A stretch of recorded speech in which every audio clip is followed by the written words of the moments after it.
শুভ্র marble পাথরে মোড়ানো দেয়াল, নিখুঁত কারুকাজ আর দৃষ্টিনন্দন স্থাপত্যশৈলী।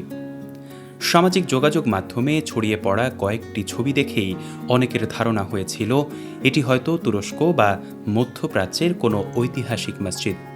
কিন্তু বাস্তবে দৃষ্টিনন্দন এই স্থাপনাটি বাংলাদেশেরই জামালপুর জেলার বকশীগঞ্জ শহরের প্রাণকেন্দ্রে অবস্থিত মসজিদে নূর।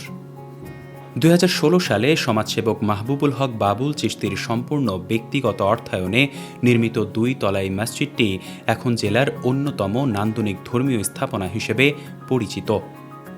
শুভ্র মার্বেল পাথরে মোড়ানো দেয়াল, বিশাল কেন্দ্রীয় গম্বুজ, 4 কোণায় সুউচ্চ মিনার এবং চারপাশে ছোট ছোট গম্বুজের সমন্বয়ে মসজিদটির স্থাপত্য সহজেই দর্শনার্থীদের নজর কাড়ে। শুধু স্থাপত্য নয়, মসজিদের চারপাশে পরিচ্ছন্ন পরিবেশ, সবুজ গাছপালা, ফুল ফলের বাগান এবং খোলামেলা প্রাঙ্গণও আগতদের মনে এনে দেয় প্রশান্তি।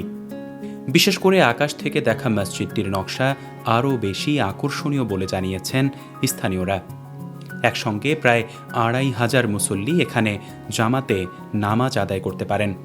প্রতিদিন স্থানীয়দের পাশাপাশি দেশের বিভিন্ন জেলা থেকেও ধর্মপ্রাণ মানুষ ও ভ্রমণ পিপাসুরা মসজিদটি দেখতে এবং নামাজ আদায় করতে আসেন। আমরা আসছি এই মসজিদে নূরে, ঘুরতে আসছি, দেখতে আসছি, ছবি তুলতে আসছি বন্ধু বান্ধব নিয়ে।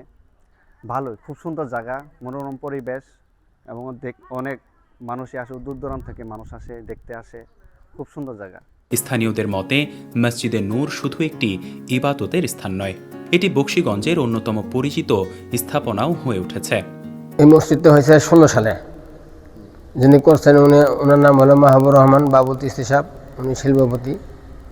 এবং মসজিদের আয়তন হইল 2500 লোক জামাত পড়তে পারে, এখানে নামাজ পড়তে পারে আর কি।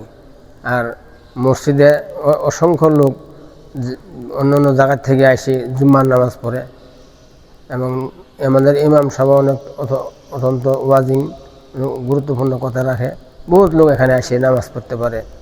এই মসজিদটা অনেক সুন্দর, মনোরম পরিবেশ, অনেকে দেখতে আসে, আমরাও দেখতে আসছি বন্ধু বান্ধব মিলে, এমনকি 22 কিলোমিটার দূর থেকে আসছি। অনেক সুন্দর বিদায় শুনছি সবার কাছে যে মসজিদটা সুন্দর।